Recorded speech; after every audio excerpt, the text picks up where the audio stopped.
Пандемијата континуирано ја диктира локалната економска моќ, а таа полека бележи надолна линија. Градоначалниците како своевидни менаџери на локалното стопанство и чувари на локалниот стандард со оваа состојба се справуваат како знаат и умеат. На некои им оди од рака, на други пак не. Едните бараат постојано помош од државната каса преку разни форми на субвенционирање, се обидуваат да го ублажат ударот, додека другите се консолидираат на локално ниво и максимално преку сопствените визионерски економски проекции се потпираат на локално-територијални ресурси. Во тој контекст, навремено, планирано и одговорно делува работата на Кочанската локална самоуправа. Николчо Илиев, градоначалникот на оваа општина, за М-нет денеска изјави дека проектот на кој оваа општина работи во последните 3 години сега е пред фаза на урбанистичка финализација и денес е распишана објава за отуѓување на градежно земјиште.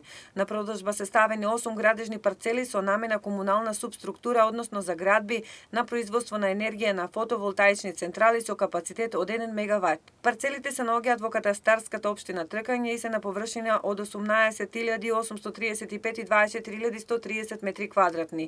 Градоначалникот Илиев напоменува дека ова ќе бидат значајни приходи за општината во време на пандемија и во многу ќе ја помогнат економската слика на оваа локална самоуправа во делот на уредување и директен допринос за нејзин развој.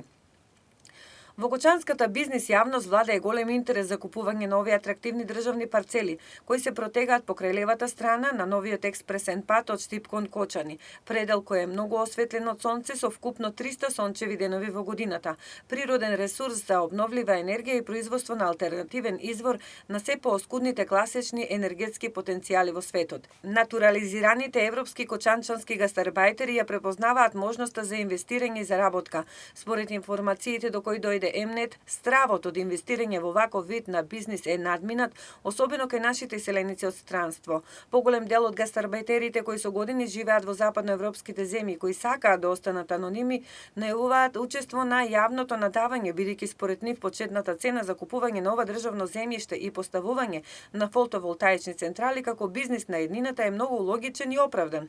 Рокот за пријавување на учество во електронското јавно надавање на градежните парцели за фотоволтаици е до 24 декември оваа година.